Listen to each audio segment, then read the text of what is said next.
Assalamu alaikum wa rahmatullahi ta'ala wa barakatuhu. Barkanmu da warhaka jama'a, sannu kuma da sake kasancewa tare da ku a yau a wani sabon bidiyo a wannan channel tamu mai albarka ta Jos Abdul.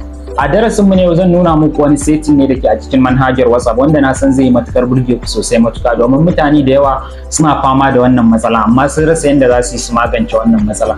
Wannan matsalan ko ba komai bane illa so da yawa za ku kun tashi kawai kun tsinci kanku a cikin wasu groups a WhatsApp wanda ku ba kun ce a sanya ku a wannan group din bane, sannan kuma ba tambaye ku kafin sanya ku ba, kawai sai dai ku tsinci kanku a cikin wannan group din. So wannan abu ne wanda na san yana damun mutane sosai matuka. So amma dai ka kalli wannan bidiyon insha Allah rabbi daga yau shikenan. Amma kafin da nuna muku yadda za ku magance wannan matsala, idan yau ne farkon zuwan ka wannan channel tawa mai albarka, ina neman alfarman ka daga danna mana alamar subscribe tare da danna alamar kararrawa, wanda hakan ne zai baka daman kasancewa tare da mu a kowane lokaci. Da zarar mun dora sabon bidiyo YouTube da kanta za ta sanar da ku. Mu je kai tsaye cikin bidiyon. To jama'a, kamar yadda nake zan nuna muku yadda za ku hana kowa da kowa adin ɗin ku a WhatsApp group, wanda wasu groups ɗin za ku ga groups ne ma na 'yan damfara, wani group ɗin ma group ne na basa, wanda sai ka buɗe data kawai ka shiga WhatsApp sai ka ganka a cikin wannan group ɗin, wanda hakan yana ɓata wa mutane rai, wasu ba sa son irin abin. To yanzu sai mu je mu fara nemo manhajar mu na WhatsApp domin na nuna muku yadda za ku aiwatar da wannan abu. Da farko ga WhatsApp namu nan kamar haka kuna gani, sai mu danna kan WhatsApp namu mu shiga WhatsApp. Bayan mun shigo WhatsApp, abu na farko da zaka fara yi shine zaka zo nan bangaren daman nan ga digo nan guda 3 ga 3 dot din nan, sai ka taba su kamar haka. Bayan ka taba 3 dot din nan ya bude maka, ga option na ƙarshe nan inda aka rubuta settings sai ka taba shi. Bayan ka taba setting kamar yadda kake gani, to ga option nan sun zo maka, ga account, ga privacy, ga sunan block contacts, disappearing messages, sai ka danna privacy, wannan option na biyun nan. Bayan ka taba privacy gashi nan ya buɗo maka privacy ɗinka, to sai mu yo ƙasa. Bayan mun yo ƙasa ga inda aka rubuta groups, gashi nan groups kamar haka, sai ka taba akan groups ɗin nan. Bayan ka taba kan groups ɗin nan gashi nan aka ce who can add me to a groups.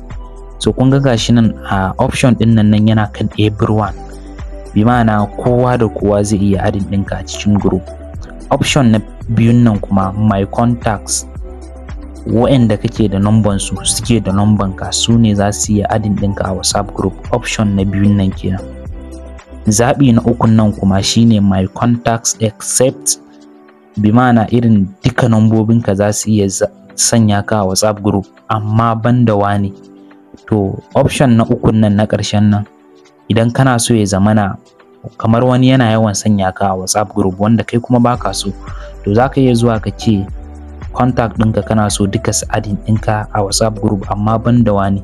Bari ya bude domin na nuna muku yanda za ku kuke. Kun ga my contact except option na uku kenan, zaɓi na uku. To a gurin nan zaka iya zuwa ka zaɓo wanda baka so ya adding ɗinka a group. Kamar idan mutum yana yawan sanya ka a group kai kuma baka so, wani ma zaka ga kana jin nauyin ka masa magana ne, to in dai ka zo nan ka zaɓa ka ce wane baka so ya sanya ka a group, to ko da ya zo zai sanya ka a group sai ka samu, sai dai ya turo maka da link ɗin privately. Idan ka gani in kana da bukatan ka karba sai ka karba ka shiga group din, in kuma baka bukata kaga ba ya kai joining din group din ba. To kamar yanzu wannan bana so ya sani yana WhatsApp group, gashi nan wannan, to sai kai ticking a kansa. Kana yin ticking a kansa sai ka zo wannan zaɓin, sai ka zaɓi good din nan, sai ka danna good kamar haka. Idan kuma kai baka so kowa ya adding ɗinka a group, sai dai waɗanda suke da numban ka, za ka zaɓi wannan zaɓi na biyun nan, sai ka danna ka sa my contacts. To idan ka sanya my contacts ɗin nan, to wanda zai iya adding ɗinka a WhatsApp group sai in dai har kana da numban shi kuma shi ma yana da numban ka. Idan kuma kai mutum ne wanda kake so kowa zai iya adding ɗinka a group, to sai ka bar shi a na farkon nan. To kana barin shi a na farkon nan, duk wanda ya zo zai adding ɗinka a group yana da daman da zai adding ɗinka.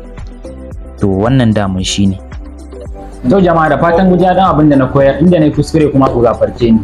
Sannan kar ku manta da danna mana alamar subscribe tare da danna alamar kararrawa tare da yin sharing da sauran yan uwa da abokan arziki domin su ma su gani su amfana. Mun gode, sai mun haɗa ku a next video.